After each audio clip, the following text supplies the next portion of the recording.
That cold morning, no one expected an act of kindness to change everything. What started as another day on the road became a story the whole town tried to explain, and few had the courage to tell. Before we begin, subscribe and turn on the bell. Here, we show that behind the engines and the leather, there are still human hearts. The desert wind cut through the thin walls of the roadside diner like a dull knife, carrying the faint scent of sagebrush and diesel from the highway beyond. It was the kind of morning in Nevada where the sun rose late, painting the cracked asphalt in hesitant shades of pink and gold, as if reluctant to fully wake the world.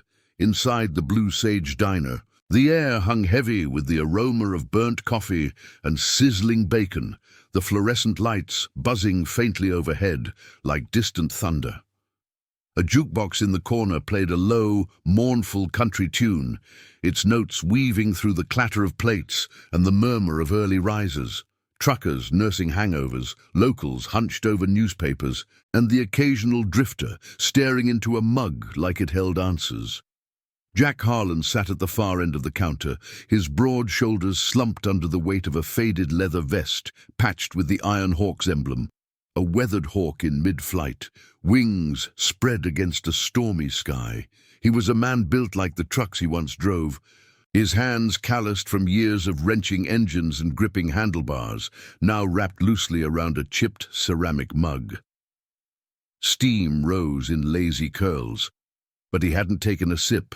His eyes, shadowed by a salt and pepper beard that earned him the road name Santa, were fixed on the door. At 48, Santa looked every bit the part of a biker who'd seen too many miles, lines etched deep around his mouth from smiles that came rare these days, and a quiet that spoke of losses piled up like mile markers. He'd pulled in late the night before with the rest of his small crew from the Iron Hawks, their Harleys lined up outside like silent sentinels, engines long since cooled to a metallic hush under the stars. The club wasn't one of those flashy outfits from the movies. They were wanderers, a loose brotherhood of outcasts who fixed what was broken on forgotten stretches of road, traded stories around campfires, and lived by a code that valued loyalty over the law. Santa had been riding with them for 15 years, ever since the accident that took his wife and left him raising their son alone. Now, at 22, Tommy was back home in Reno, trying to piece together a life from odd jobs and community college classes, while Santa chased horizons to keep the ghosts at bay. The bell above the door jingled sharply, shattering the diner's fragile calm. In walked a man who didn't belong, not in this dust-choked outpost anyway. He was tall, impeccably dressed in a tailored wool coat that screamed city money, his polished loafers clicking against the linoleum like accusations. Behind him trailed a young boy, no more than 8, clutching a worn backpack to his chest, his eyes wide with the exhaustion of someone who'd been dragged across state lines. The man, Elias Grant, though no one in the diner knew his name yet, was a billionaire tech mogul from Silicon Valley, slumming it on a cross-country drive to clear his head after a messy divorce. But this stop wasn't planned. His sleek black SUV had sputtered to a halt just outside, overheating in the unforgiving heat that had chased them from the night before.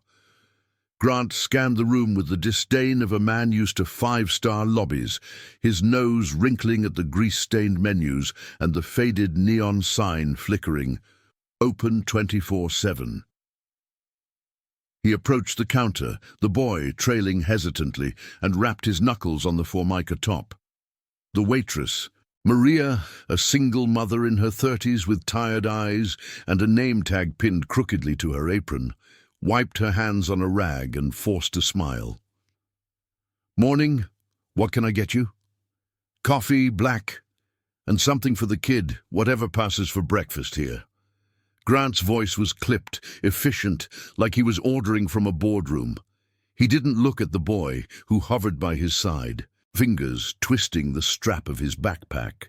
Maria nodded, pouring the coffee with practiced ease, but as she set it down, Grant's gaze landed on Santa at the end of the counter.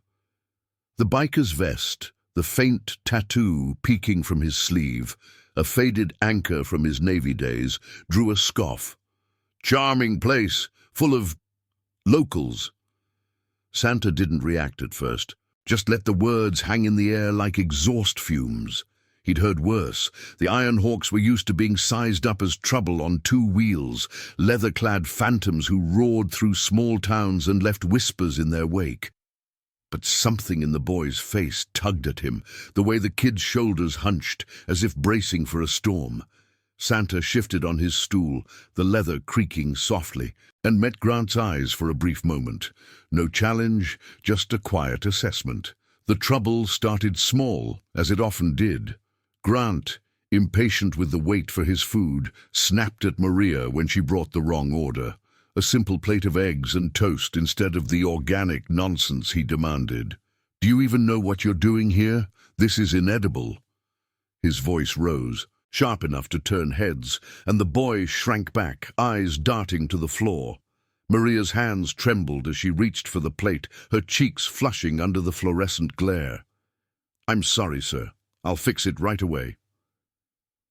But Grant wasn't done.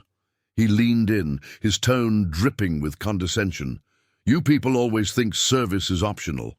Maybe if you tried harder, you wouldn't be slinging hash in a dump like this." The diner fell quieter, the jukebox's twang the only sound cutting the tension. A couple of truckers exchanged glances but stayed put. This wasn't their fight. Santa's grip tightened on his mug, the ceramic warm against his palm, but he held still, breathing steady. He'd seen men like Grant before, ones who wielded words like weapons because their worlds were built on them. Then the boy spoke, his voice small and cracking like dry earth. "Dad, it's okay. I'm not hungry." Grant whirled on him, face twisting. "Quiet, Ethan. You're the reason we're even here, whining about this stupid road trip." The words landed like a slap, and the boy flinched, tears welling but not falling. Maria froze, her rag clutched tight, and in that moment the air thickened with unspoken judgments. To the locals, Grant was just another rich fool. To Santa, he was a mirror of every bad choice that could unravel a family. Santa set his mug down slowly, the soft clink echoing.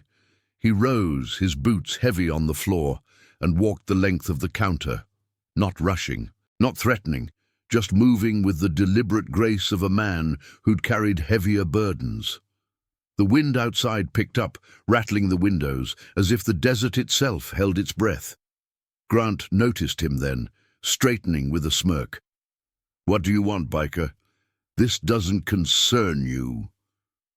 Santa stopped a few feet away, his eyes flicking to the boy before settling on Grant. The scent of gasoline clung to his clothes from the morning's ride, mingling with the diner's grease. He didn't raise his voice, he never did. Instead, he asked one question, simple and weighted like a stone dropped into still water. "What kind of man tears down his own son in front of strangers?" The diner went silent, the weight of it pressing down like the coming dusk. Grant's face hardened, but beneath it, something flickered, guilt, perhaps, or the first crack in his armor. Outside, the Harleys waited, engines cold but ready, a reminder that loyalty ran deeper than blood or bank accounts. And in that frozen moment, the Iron Hawk's code stirred to life. No one hurts those we protect, not on their watch. Grant's face flushed under the harsh diner lights, the veins in his neck standing out like cords pulled too tight.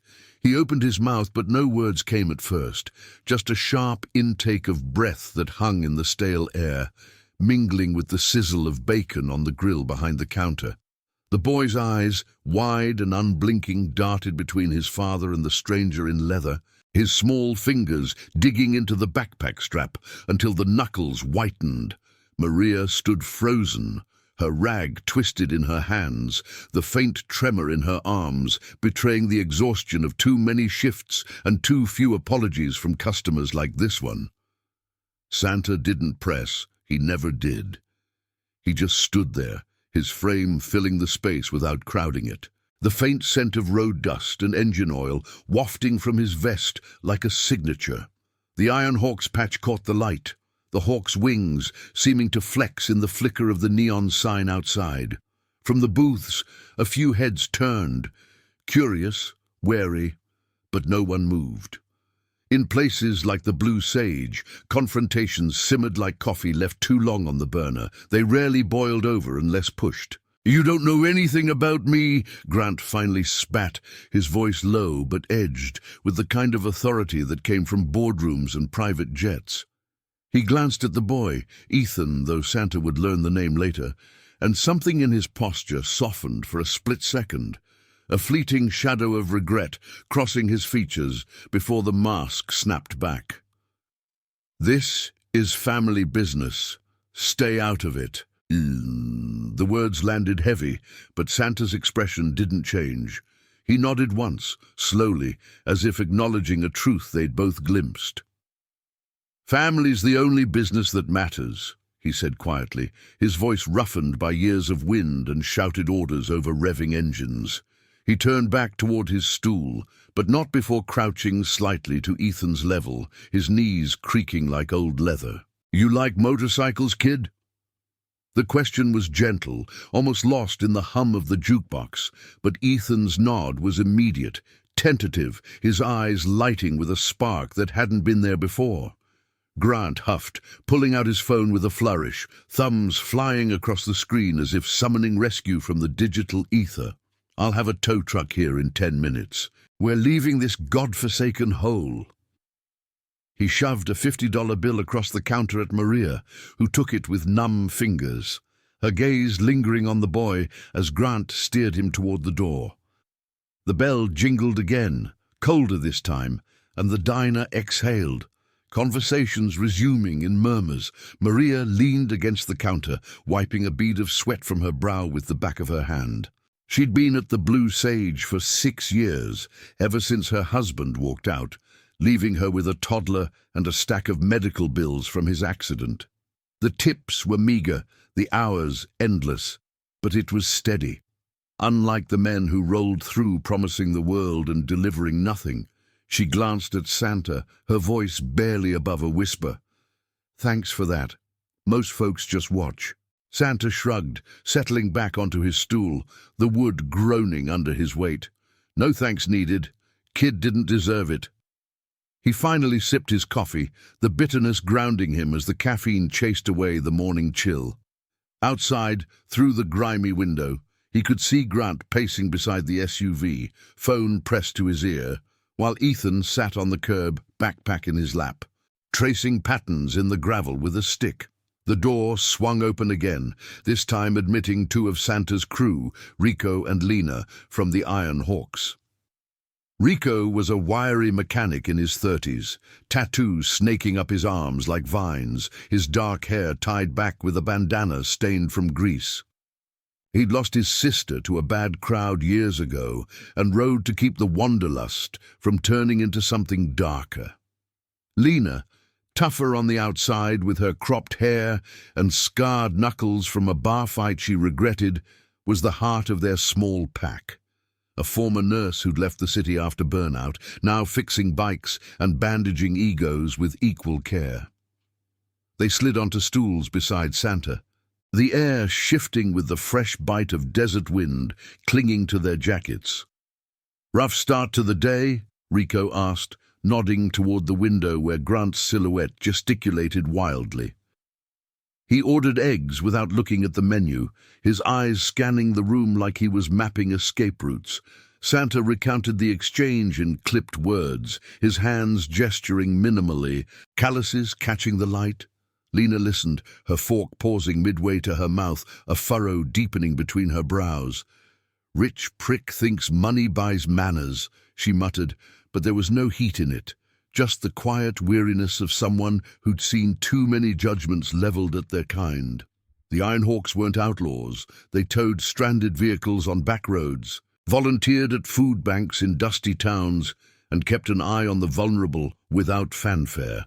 But to outsiders, the leather and the rumble meant menace, a rolling threat that cleared paths in crowds.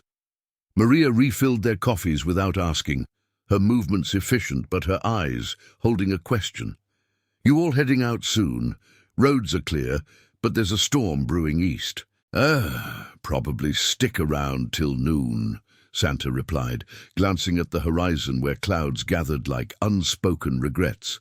"Got a garage stop in town. Old friend's place. Name's Harlan, but they call me Santa on account of the beard."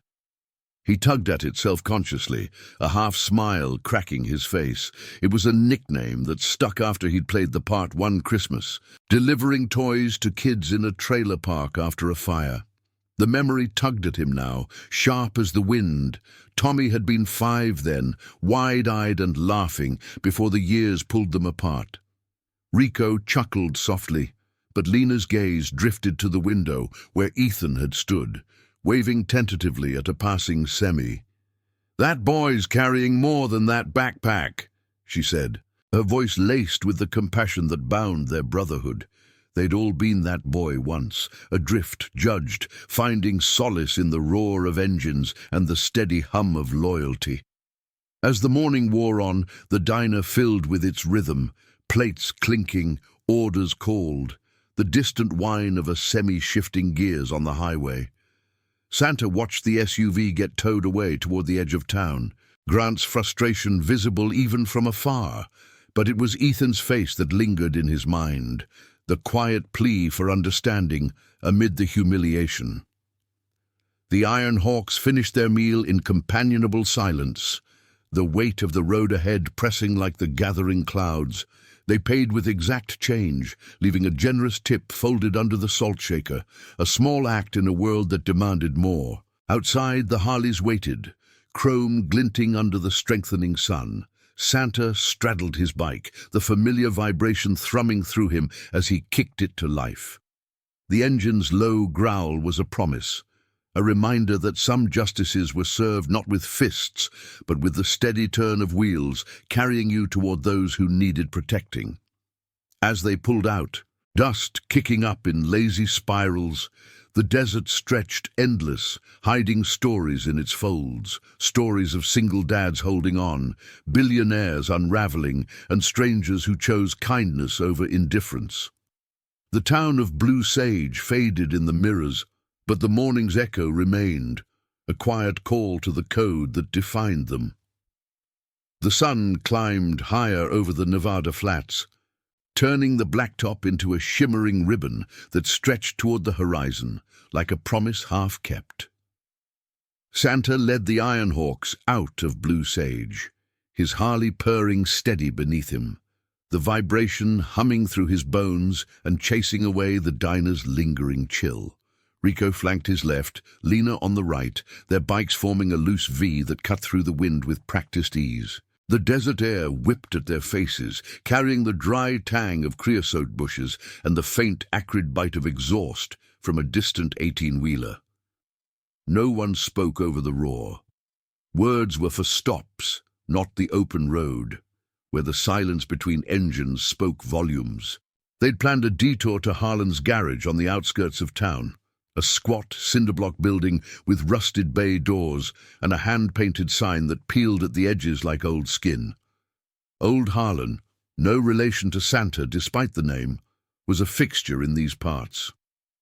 A grizzled veteran in his 60s with a prosthetic leg from Nam and a workshop cluttered with half-rebuilt carburetors and faded pin-up calendars. He'd patched up the Hawks rides more times than Santa could count, trading stories for parts and always slipping an extra coffee into the mix. It was the kind of place where trust was forged in the glow of welding torches, not signed on dotted lines. As they pulled into the gravel lot, the engines wound down to a low rumble before cutting off entirely, leaving the air thick with the metallic scent of cooling metal and motor oil. Harlan emerged from the shadows of the bay, wiping his hands on a rag that had seen better days, his face creasing into a lopsided grin under a sweat-stained cap. "Santa, you old bear! Thought you'd forgotten this stretch?" His voice was gravelly, laced with the warmth of someone who'd outlived too many regrets. Behind him, the garage hummed with activity. A young mechanic, Javier, no more than 25, hunched over a sputtering engine, his brow furrowed in concentration. Javier was Harlan's nephew, fresh from juvie and trying to straighten his path with grease under his nails instead of trouble in his veins. Santa dismounted, his boots crunching on the loose stones, and clasped Harlan's forearm in a firm grip. "Road called us back. Need a tune-up on the primary. Field's off since the last rain." He glanced at his crew, who nodded and began unloading tools from the saddlebags, the clink of wrenches echoing like distant chimes. Lena wandered toward the workbench, her fingers tracing the scarred wood, while Rico lit a cigarette, leaning against his bike, with the easy vigilance of a man who'd learned to watch without staring. Inside the garage, the air was cooler, heavy with the smell of rubber and solvent, fluorescent tubes casting long shadows across oil-stained floors. Harlan poured coffee from a percolator that gurgled like an old friend, the steam rising in fragrant clouds. They settled on stools around a makeshift table, a repurposed engine crate, trading nods with Javier, who paused his work to join them. The kid's eyes held that quiet hunger for belonging, the same look Santa had seen in Tommy years ago when the boy would trail him to club meets, wide-eyed at the chrome and camaraderie. Conversation flowed slow at first, skirting the morning's unease. Harlan recounted a recent fix on a minivan for a single mom stranded with 3 kids in tow. Her relief when he waived the fee, the way her shoulders had eased as she drove off. "Folks out here, they carry it all alone," he said, his gaze drifting to the open bay where the highway blurred in the heat haze. "No safety nets, just the road and whatever's in your tank." Santa listened, his mug warm between his palms, the steam blurring the lines on his face. He thought of Tommy again, the boy's voice on their last call, strained, mentioning a job loss and a girl who left without warning. Single dad life was a grind Santa knew too well. The empty chair at dinner, the weight of providing without the partnership to share it. Lena broke the rhythm, her voice cutting through like a cool breeze. "Heard about that SUV breakdown earlier? Fancy rig, angry driver." She didn't name Grant, but the description hung clear. Harlan chuckled, but it didn't reach his eyes. "Yeah, towed it myself. Billionaire type, barking orders like he owned the desert. Had a kid with him, looked lost as a fawn in a dust storm." Javier shifted, uncomfortable, his hands fidgeting with a spark plug. He'd overheard the call at the diner, the way Grant had dismissed the boy like an afterthought. Santa's jaw tightened, a subtle flex of muscle under the beard, but he kept his tone even. "Saw it go down. Men like that. Tears at what's closest." The words lingered, drawing nods from the group. Rico exhaled smoke slowly, watching it curl toward the rafters. "We all got our loads. Doesn't give license to unload on the small." Outside, a truck rumbled past, its air brakes hissing like a sigh, and the group fell into that companionable quiet, the kind that bound them tighter than oaths. As the afternoon wore on, they worked on the bikes side by side. Santa and Harlan under the chassis, Lena handing tools with precision born of care, Rico and Javier tackling the chain. The sun slanted through the doors, painting the concrete in golden pools, while the desert wind whispered secrets through the cracks. Stories emerged in fragments. Lena's burnout in the ER, saving lives only to question her own. Rico's vow after his sister's overdose, riding to outrun the pull of the streets. Javier shared haltingly about his time inside, the isolation that mirrored the endless miles. Santa listened more than he spoke, his hands steady on the wrench, but inside the morning's scene replayed, the boys flinch, Grant's sharp words echoing like accusations. By late afternoon, the bikes gleamed anew, engines tested with a throaty rev that scattered gravel. Harlan clapped Santa on the back, his grip lingering. "You watch yourself out there. World's quick to judge the likes of us." Santa nodded, the weight of it settling like dust on his shoulders. As they mounted up, the horizon darkened with approaching clouds, thunder rumbling faint in the distance, a warning of storms yet to break. They rode out toward a roadside motel on the edge of town, the plan to hole up for the night before pushing east. The neon sign of the Desert Rose flickered to life as dusk fell, its pink glow cutting the gathering twilight. Check-in was quick. The clerk, a weary woman with laugh lines etched deep, handed over keys without questions. Their rooms flanked a central courtyard where Harleys stood guard under a single floodlight, casting elongated shadows like silent watchers. Santa's room was sparse, a sagging bed, a nightstand scarred from countless travelers, the faint hum of an air conditioner battling the heat. He unpacked minimally, a worn photo of Tommy taped to his saddlebag. The boy's smile frozen in time before stepping out to the balcony. The air cooled, carrying the scent of rain on parched earth, and he lit a rare smoke, watching the highway lights streak like fireflies. Rico joined him, leaning on the railing, the two men sharing the quiet until Lena called from below, fire pit crackling to life. Around the flames, they gathered, 4 souls bound by the road's unforgiving rhythm.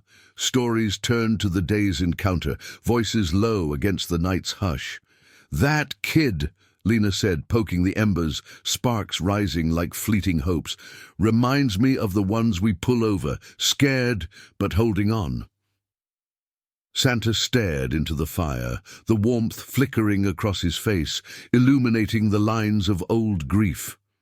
The humiliation he'd witnessed wasn't just Grant's words. It was the erosion of a father's role, the single burden of steering a life alone.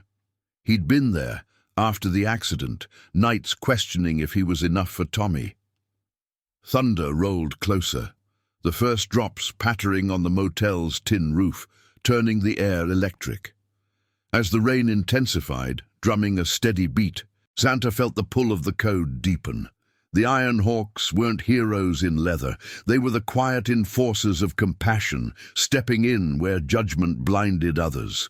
Tomorrow, the road would call again, but tonight, under the storm's veil, loyalty held them fast, a brotherhood forged in margins, ready for whatever truth the miles revealed. Comment where you're watching from. I want to know how far these stories of courage and loyalty can travel. The rain had come and gone overnight, leaving the desert air scrubbed clean and heavy with the scent of wet sage and cooling asphalt.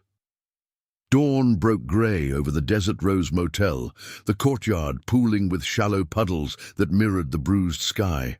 Santa stirred early, the thin blanket tangled around his legs, his mind still echoing with the fire pit's embers and the low murmur of shared burdens. He sat on the edge of the bed, boots unlaced beside him, staring at the faded photo of Tommy propped against the lamp.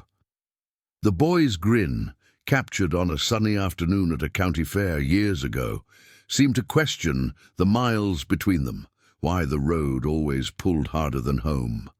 Santa's fingers traced the edge of the frame, the paper worn soft from too many travels, before he tucked it away and stepped into the dawn chill.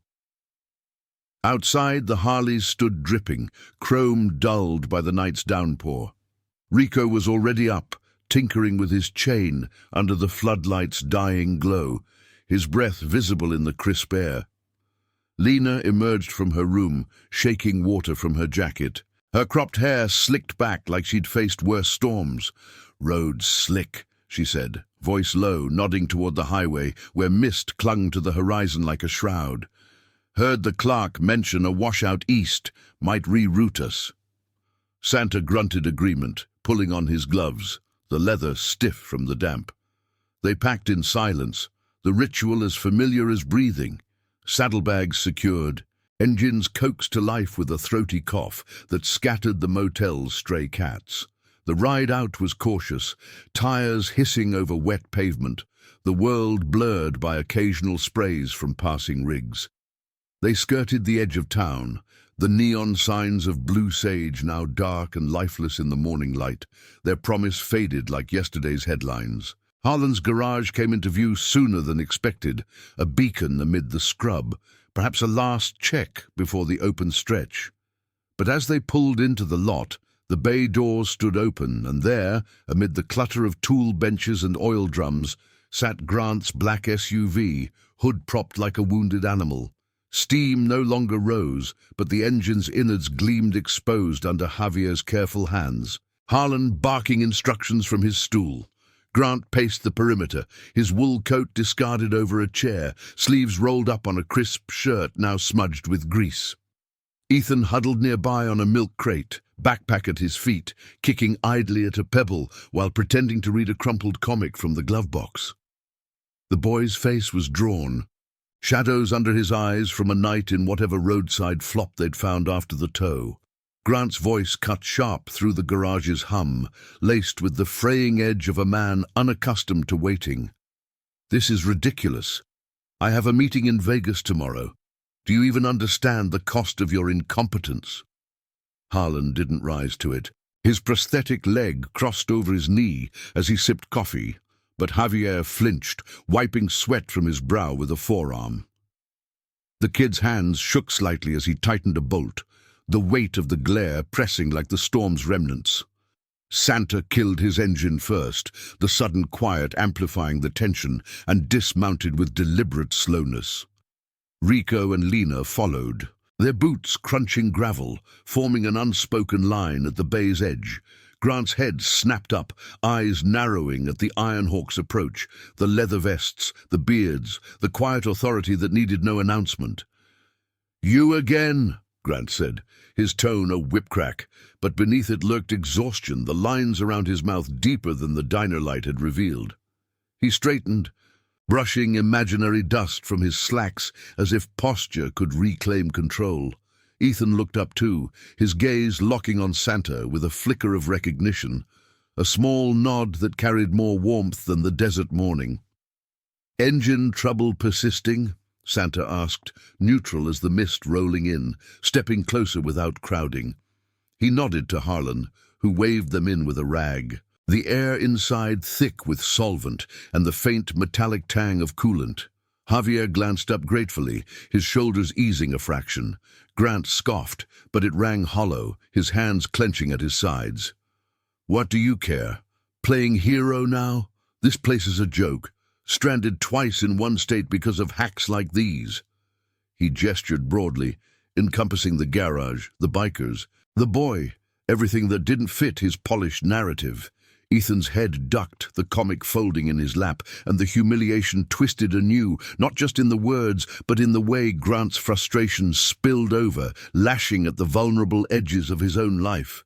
A single dad, raw from divorce papers still fresh in his briefcase, unraveling under the strain of proving he could do it alone. Lena's jaw tightened, her scarred knuckles whitening on her hip, but Rico placed a steadying hand on her arm. Santa moved to the workbench, peering at the SUV's exposed heart without asking permission. "Radiator cracked," he murmured, more to Javier than anyone. "Seen it before, heat expansion from yesterday's run, needs a patch, not a full swap." The kid nodded eagerly, stepping aside as Santa took the wrench, his movements precise, calluses guiding the tool like an old friend. No fanfare, just the quiet competence that defined their days. Grant watched, arms crossed, the silence stretching taut as a guy wire. "I don't need charity from whatever this is." But his eyes betrayed him, flicking to Ethan, who edged closer to the action. Curiosity pulling him from the shadows. The boy pointed at a loose hose, his voice tentative. "Is that why it smoked?" Santa knelt, meeting his level. "Yeah, kid. Things overheat when pushed too hard. Best to ease off, let 'em breathe." The words hung, layered with the unspoken, the single burdens, the heat of expectations that warped good intentions. Grant shifted, discomfort etching his features, the billionaire's armor cracking under the garage's unyielding light. Harlan poured fresh coffee, sliding mugs their way without a word, the steam rising like a truce. Rico leaned against the wall, his earlier cigarette forgotten, while Lena crouched by Ethan, pointing out the spark plugs with a gentleness that belied her toughness.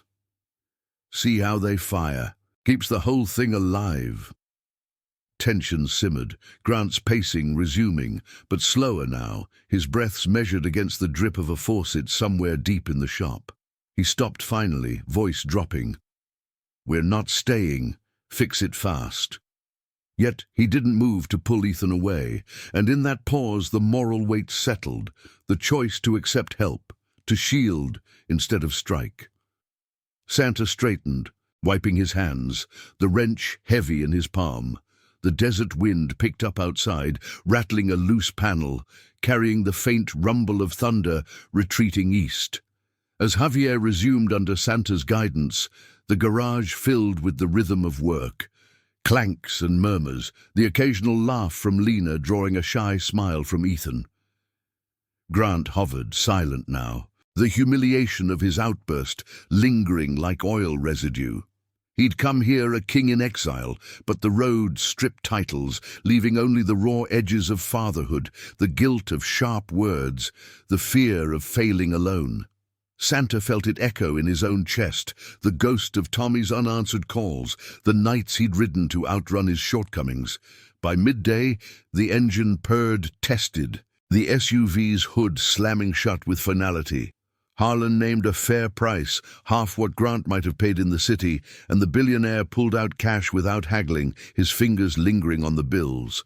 Ethan stood by the bikes now, tracing the Iron Hawk's emblem with a finger, awe softening his fatigue. "Can I see one up close?" he asked Santa, voice cracking just a touch. Santa nodded, helping the boy onto the seat, the leather warm from the sun breaking through.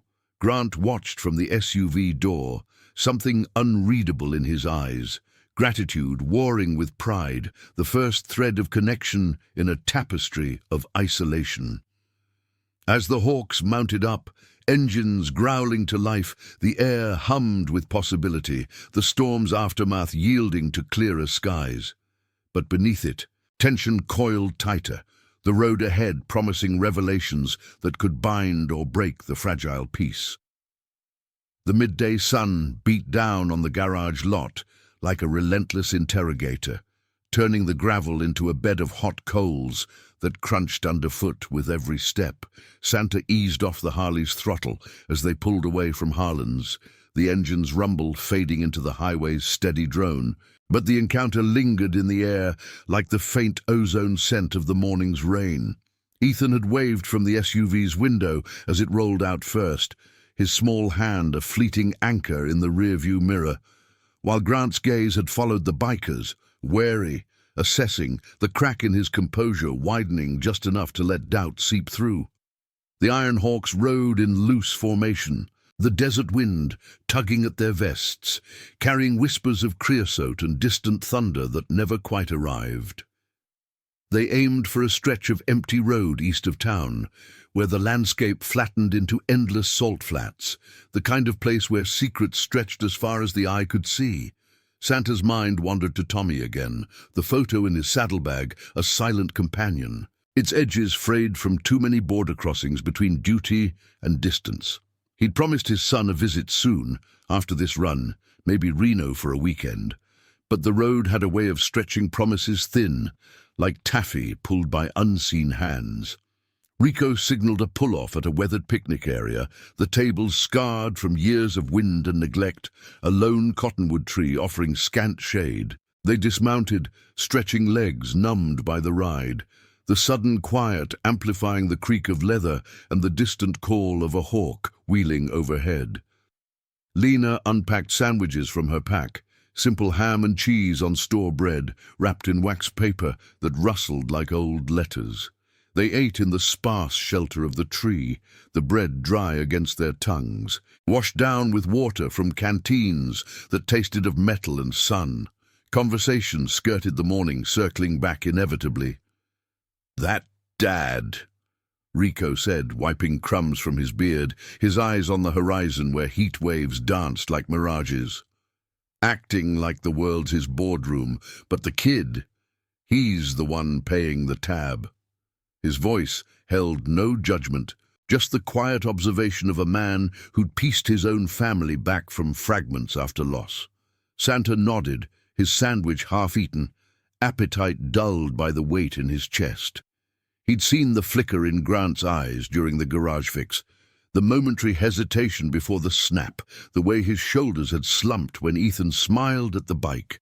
Single fatherhood was a solitary vigil, Santa knew. He'd stood in those shoes after the crash, nights blurring into days of feedings and fevers, the silence of an empty house echoing louder than any engine. "Everyone's fighting ghosts," he murmured, the words lost partly to the wind. "Some just swing harder at the living." Lena leaned against the picnic table, her scarred knuckles drumming a soft rhythm on the wood. "We stepped in back there. Code or not, feels like we're tangled now." She glanced at Santa, her gaze steady, the compassion in it a bridge across their shared margins. The Iron Hawks lived by interventions small and unseen, towing a broke-down family van, sharing a meal with a stranded vet, but this felt different, laced with the raw edge of personal unraveling. Javier's grateful nod earlier, Harlan's knowing wink, even Ethan's tentative awe. They wove a thread of connection that pulled tighter with each mile. The peace shattered with the low growl of an approaching engine, not the familiar thrum of a Harley, but the sleek purr of the SUV cresting the rise. Grant pulled up sharp, tires skidding on the gravel shoulder, dust billowing like a sigh, exhaled too forcefully. He killed the ignition. Stepping out with Ethan in tow, the boy's backpack slung over one shoulder, his face pale against the sun's glare. Grant's shirt was untucked now, sleeves rolled higher, the polish from the diner eroded by the road's grit. "You!" he called, voice strained, not quite accusation but close, his eyes locking on Santa as the bikers rose in unison. Rico tensed, hand drifting to his hip out of habit. But Santa waved him down, stepping forward into the open. The air between them hummed with unspoken friction, the salt flats stretching empty around them like a stage set for reckoning. Ethan hung back by the vehicle, fingers twisting the backpack strap, his eyes darting to the Harleys with a mix of fear and longing. "What happened?" Santa asked, keeping his tone even, the wind ruffling his beard like an old friend's touch. Grant's breath came ragged, a hand raking through his hair, disheveling the careful cut. It overheated again. 2 miles out, steam everywhere. "Your patch wasn't enough." The words carried bite, but beneath them trembled something raw, frustration laced with the terror of immobility, of being exposed on margins he never navigated. He glanced at Ethan, the boy's silence a mirror to his own unraveling, and for a moment his facade cracked fully, shoulders sagging under the invisible load of custody battles and boardroom echoes bleeding into fatherhood. Lena moved closer, her presence a quiet anchor. "We can take a look. No charge." But Grant shook his head, the motion sharp, his voice dropping to a near whisper. "I don't. And I can't keep dragging him through this. The divorce, the drive, it's all to prove I'm enough, but look at him." He gestured to Ethan, who met his father's gaze with wide eyes, the humiliation from the diner resurfacing in the boy's averted stare.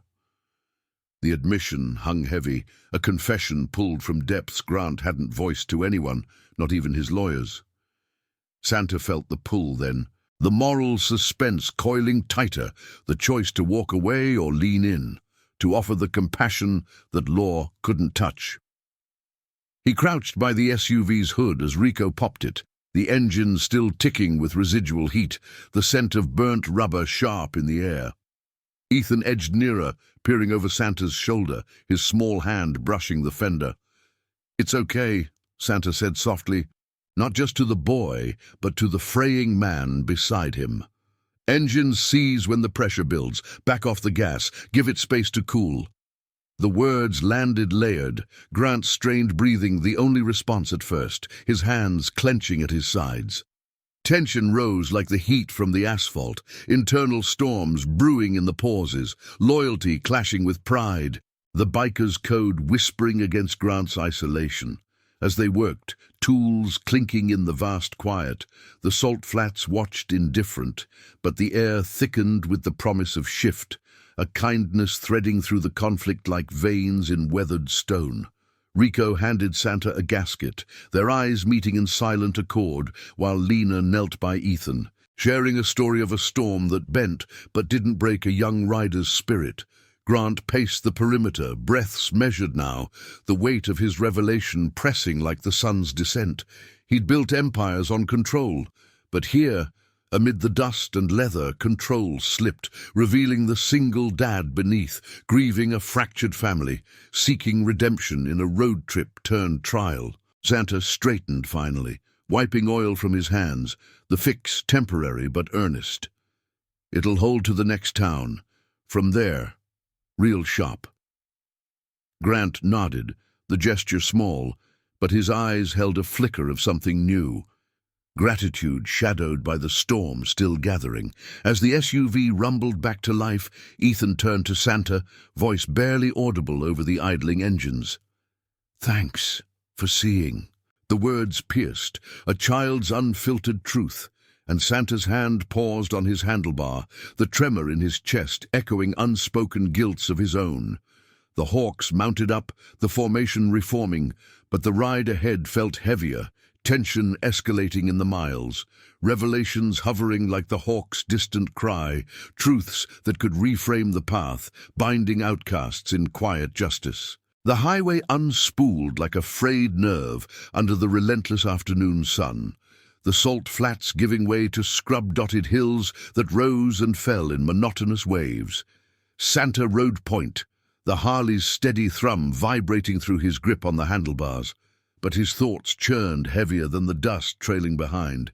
Ethan's parting words, "Thanks for seeing," echoed in the wind's howl, a child's plea that tugged at the loose threads of his own regrets. Tommy's photo, tucked safe in the saddlebag, felt like a talisman now, its weight pulling him toward an invisible reckoning. The Iron Hawks kept pace, Rico's bike a low growl to the left, Lena's to the right, their formation a silent vow amid the isolation.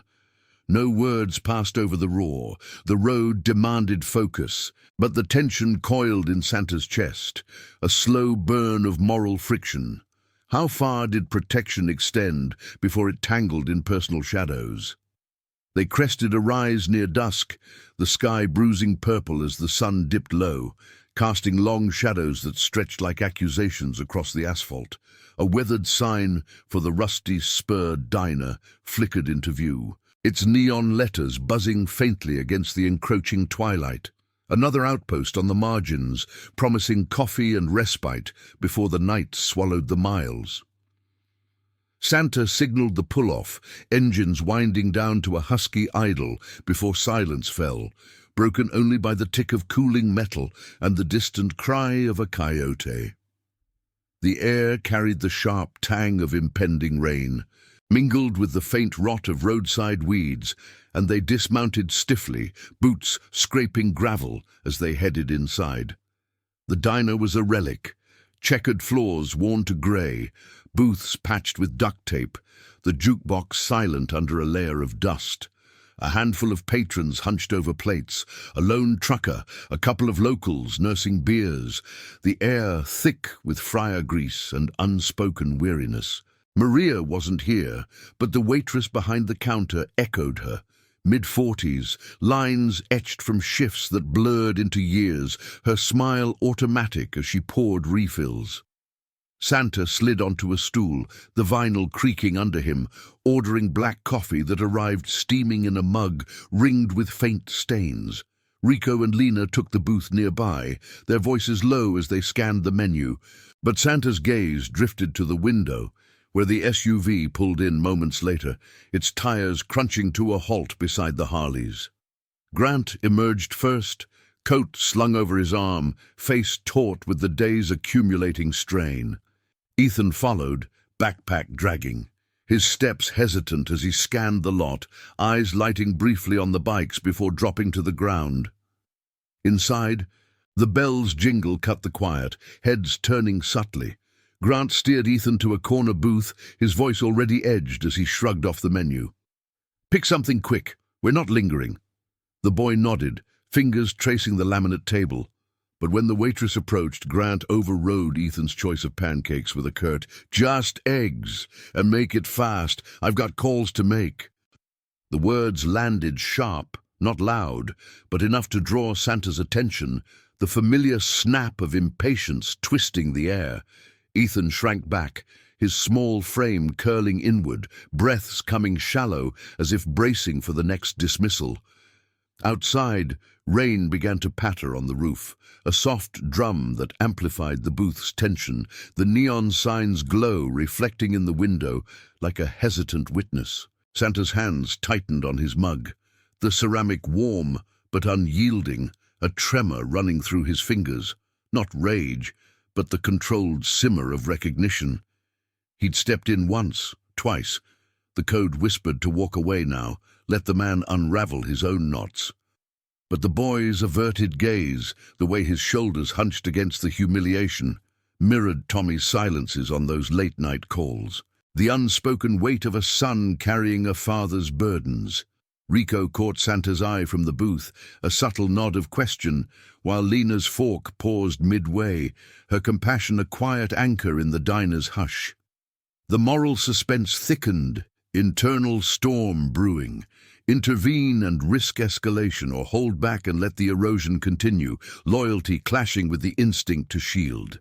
Grant's phone buzzed then, pulling him into a low conversation, his free hand gesturing sharply as Ethan picked at a napkin, shredding it into confetti. The snapping escalated when the eggs arrived overcooked, Grant's voice rising just enough to carry, "Can't you get anything right? This trip's a disaster because of incompetence, at work, on the road, everywhere." He turned on Ethan, the frustration spilling over. "If you hadn't begged for this adventure, we'd be home by now, not scraping by in dives like this." The boy's face paled, tears welling but held back, his breath hitching in the silence that followed, the rain intensifying outside like a veil drawn over the scene. Santa rose without thinking, boots heavy on the floor, crossing the diner in measured steps that echoed the storm's rhythm. He stopped at the booth's edge, not invading, just present, the scent of rain and leather mingling with the booth's stale coffee. "Evening," he said softly, eyes on Grant, the question from the diner unspoken but hovering. Grant looked up, irritation flaring, but fatigue dulled it, his posture slumping as he pocketed the phone. "What now? Haven't you done enough meddling?" The waitress hovered, wiping her hands on her apron, her gaze flicking to Ethan with a mother's quiet sympathy. Santa ignored the barb, crouching slightly to the boy's level. "Rain's picking up. Safer to wait it out." Ethan nodded faintly, wiping his eyes with the back of his hand, the small gesture piercing deeper than words. Grant exhaled sharply, rubbing his temples, the controlled rage in his eyes warring with something raw. Exhaustion, perhaps the first admission of defeat. "You think this is easy? Dragging him across states to bond, prove I'm not the monster she painted me as. My ex. She took everything, left me with this, to show I can handle it alone." The confession hung, layered with the day's humiliations, and Santa's breath caught, the parallels sharpening. He straightened, voice steady. "Alone's a heavy load, but tearing at him won't lighten it." Grant's laugh was bitter, short, as he glanced at the window, rain sheeting down. "You preach like you know. Business doesn't allow weakness. I fired a kid last week in Reno, some hothead who mouthed off about fairness, cost him his shot. Just like that, survival of the fittest." The words landed like a wrench, dropped in the quiet. Santa's world tilting. Reno, Tommy's city. The job loss his son had mentioned, vague details of a tech firm, a boss who valued results over respect. the pieces slotted, reframing the morning's scene in stark relief. Grant's humiliation of Ethan wasn't isolated cruelty, but the same blade that had cut Tommy, Santa's own boy, left adrift and silent on the line. The hidden truth emerged not in shouts, but in the pause that followed. Grant's eyes narrowing as Santa's face hardened, compassion yielding to a deeper justice, the silent reckoning for wounds inflicted on family, outcast to outcast. "That kid in Reno," Santa said, voice low, strained, breathing the only sound over the rain. "He have a name? Harlan? Tommy Harlan?" Grant froze, recognition dawning slow, his hand stilling on the table. "How?" The diner blurred around them, the revelation a pivot that bound their paths in unintended threads. The billionaire's ruthlessness had echoed into Santa's life, the single dad's struggles intertwined through absence and ambition. Ethan's wide eyes flicked between them, the air electric with the weight of connections unearthed, loyalty demanding a compassion that transcended the road's margins. Outside, thunder rolled, the storm breaking fully as internal conflicts crested, rage tempered by the shared grief of fathers failing in the quiet. If this story already has your heart, hit the like button. It helps the story of Santa reach more people who still believe in humanity.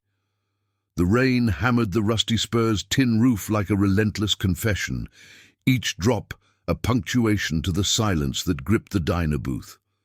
Santa stood frozen at its edge, the fluorescent lights casting harsh shadows across his face, etching the lines of old wounds deeper.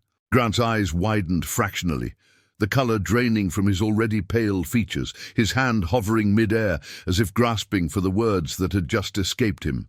Ethan shifted on the vinyl seat, his small body tensing, the shredded napkin forgotten in his lap, his breaths coming in shallow hitches that mirrored the storm outside. The waitress retreated to the counter, her movements slow, sensing the shift without understanding it, a private thunder rolling through the public space. "You," Grant whispered finally, the word ragged, laced with the dawning horror of collision. He leaned back, the booth creaking under him, his polished demeanor fracturing like the windshield wipers slapping against the downpour beyond the window. "Harlan, the one who—" "I didn't know." It was business, pure numbers, deadlines missed, attitude. But the excuse faltered, his gaze dropping to Ethan, who looked up with confusion clouding his wide eyes, the boy's innocence a stark counterpoint to the men's unraveling. Santa's chest tightened, a slow burn spreading from his core, not the hot flash of fury, but the cold seep of betrayal layered over years of absence. Tommy's voice echoed in his mind, the strained call last month, the pause before admitting the layoff, the unspoken plea for a father who was always chasing horizons instead of holding ground. The moral suspense crested then, a difficult choice suspended in the diner's humid air, lash out and shatter the fragile thread, or extend the hand of silent justice that the Iron Hawks embodied, compassion forged in the margins where law fell short. Santa's hands trembled at his sides, calluses rough against the seam of his jeans, but he drew a long breath, the scent of wet earth and diner grease grounding him. Rico and Lena had risen from their booth, flanking him without a word, their presence a quiet bulwark, Rico's steady gaze, Lena's subtle nod, the Brotherhood's loyalty, a shield against the storm's chaos. Outside lightning cracked, illuminating the Harleys in stark relief, chrome gleaming like veins of resolve. "I raised him alone," Santa said, voice low and even, each word measured against the rain's roar.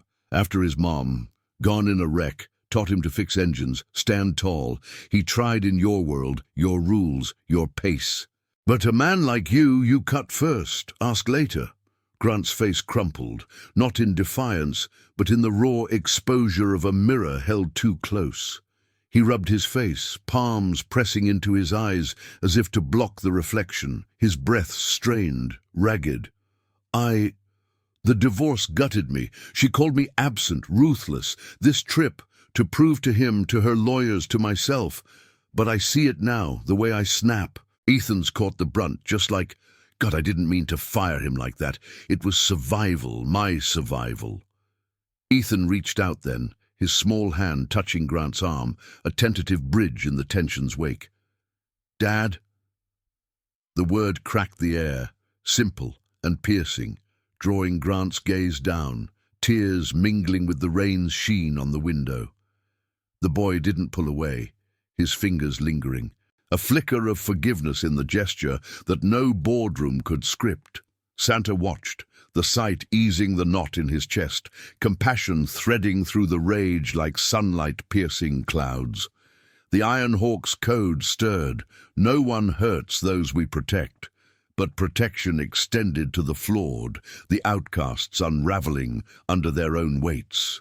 Lena stepped forward, her voice soft against the storm. "We've all swung wide. Road gives second chances if you let it." The diner clock ticked onward, the waitress sliding fresh coffees across the counter without a word, steam rising like exhaled regrets.